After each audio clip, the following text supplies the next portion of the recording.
Morning, guys. Today we're going to talk a little bit about one of the most important aspects of your homestead or for your SHTF setup, and that is a fireplace. Fireplace is important. Well, with a good fireplace, you can heat water, you can warm your house, you can even cook food if you have the right setup. So probably the most important thing about owning a fireplace is care and maintenance, right? So realistically, you should have somebody or yourself come out and sweep your flue and check your chimney and make sure that it is structurally sound and that it's reasonably clean every season. You can pay somebody to do it. Just look for chimney sweeps online, or you can do it yourself. You can run out of Lowe's or Home Depot. You can buy these brushes with these rods, go down there, sweep the flue out, no big deal. If you want to avoid having to do a whole bunch of work, you can buy some of those creosote burning logs. They release I guess it's like oxidizing material into your chimney. It helps burn all the creosote out, and creosote's what causes chimney fires, right? Actually, if you remember history class in high school, London used to burn down a lot, like in the 1800s, and that was because houses are 2 inches apart, and because people weren't properly caring for their chimneys. They didn't know it was a thing then. They didn't realize that creosote buildup was a thing. They didn't realize it was so dangerous. That's something you need to be aware of if you're a first-time homeowner, especially if it's your first time ever dealing with a chimney. If you grew up with a fireplace, I didn't. I grew up really, really poor in a trailer. We didn't have fireplaces. So yeah, if you're a first-time homeowner, that's like your biggest number one thing is care and maintenance, right? Number two is the wood, the type of wood that you're burning. So realistically, you should be burning wood with less than 20% moisture content. Why is that important? Green wood or fresh wood that has greater than 20% moisture content is going to release or cause more creosote buildup inside your fireplace. Why does that happen? So the creosote buildup is actually, realistically, it's the smoke that's coming off of the logs, right? So green wood creates more smoke, which creates buildup inside your fireplace. That over time will build up a thick layer of sediment almost, and that could catch on fire once it's built up in a significant quantity. Fire inside your fireplace, house burns down, bad, right? So how do we get wood that's less than 20%? So a lot of people around here will argue with me and try to tell me, oh, well, that tree's been down for a year, I can cut it up and use it. No, you can't. You can go to Lowe's and Home Depot, or probably any major parts store or like home maintenance repair store, and you can buy a little meter. It has metal prongs that are about that far apart. Zoom out, about that far apart. You stick them into wood, you turn it on, it'll tell you the moisture content inside the wood. If it's greater than 20%, you probably should not be burning it. At least not very often, for sure. That tree right there has been down for about 6 months, and you see that I've started sawing it up over there on the ends, splitting it, and the wood's actually stacked on the back of my truck over there. But that's not wood that we're burning this season. That's wood that I'm prepping for next year. The wood that we're burning this year is right there, what's left of it. And the reason that wood is stacked up under that awning, and that's all you have to have, is just a little covering to keep your wood from being rained directly on. It needs to be cut, split, and stacked just like that. It's easy. It's just a little time consuming to do, but that's how you get properly seasoned wood. It needs to be there for at least 6 months, and it needs to have the ends open and exposed to air so that moisture can pull out from the center of those logs and push further to the outside of the wood.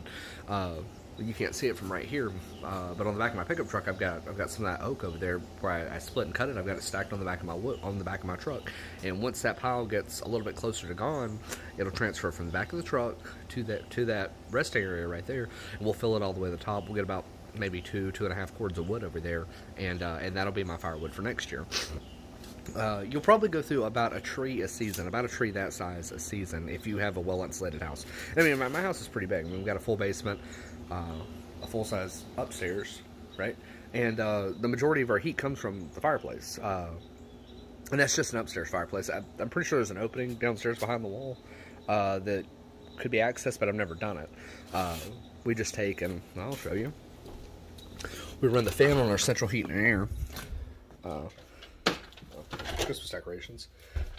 starting to put them up, but so we run the fan from that, and then we run our ceiling fan all the way up there, and circulate an incredible amount of heat just off the fireplace like that. Look how beautiful that is. All right, so hang out for just a minute, and I'll show you how to get this going in your fireplace. Look at that. All right, so these are coals left over from last night, and so typically if you're starting a new fire, and a lot of you, if you're watching this video, you probably are trying to start a new fire, you're going to need something called fat wood. Here's some pieces left over from this season. I picked these up from Lowe's. All this is pine heartwood from a dead pine tree that the roots kept pumping the sap up into the core wood, the heartwood. You don't have to use these to start a fire. It makes it really, really, really, really easy. I'm just going to set those on top of those coals and give them a couple of minutes. They're going to smolder up. Now you can see this makes a big mess, right? So here's some wood that I brought in this morning. All we're going to do is grab it, stack it in here. Real easy like. A lot of people will tell you, oh, you need to spread that out. In my experience, spreading out your wood's going to make it harder to get your fire going. You want it close. You want it really close, like close, right? But yeah, the closer you get it, the more that heat is going to concentrate. Uh-oh. Yeah, the closer you get it, the more that heat's going to concentrate into the wood. And the faster it's going to get a nice roaring fire going. I'm going to put about 3-4 pieces of wood on here. And I'm not going to cross stack them. A lot of times when you see people do fires like this, they'll put a couple this way and then they'll go over the top like that, left or right. I'm not going to do all that. You can, but I'm not going to. Now with this old Ashley H1, it has a door on it. Now, if this is your first time dealing with a fireplace, if it has a door, you're supposed to use it. It creates increased efficiency for your fireplace, so you're going to get more heat out of your wood. Ideally, you should have blowers installed. These have been taken out. Well, yeah, actually, the last owner took them out. The housings are still there. But anyways, you should use those blowers to take heat off the metal and disperse it into the room. But because these blowers are gone, we typically operate with the door open, except at night when we go to bed. We'll close it, and then we'll just run the big ceiling fan. It does a pretty good job of pulling heat around. Anyway, so I'm going to open this flue, and after a minute or so, oh yeah, you see it already, that fire, see the coals are starting to perk up, and boom, catches fire. Alright, so what just happened is heat rises. I guess you probably already know that. So that fat wood acts as a catalyst, I guess you'd call it. The coals are already hot. You put the fat wood on there, and we've got the wood stacked around it. Those coals get the fat wood hot enough to catch on fire. And when fat wood burns so easy, you could just take and put a match to it and it'll catch on fire anyways. But yeah, so you'll put the fat wood on top of the coals, and the coals will catch the fat wood on fire, and it's already hot in there, so it creates an updraft, right?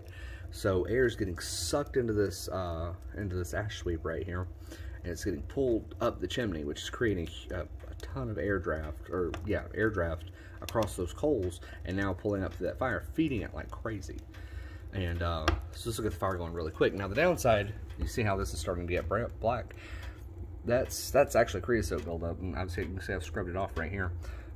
We don't want that. We don't want a bunch of buildup going on. So we're gonna close this flue. You can see it creates a dampening effect. That's too much air. It's getting the fire way too hot for the door to be closed.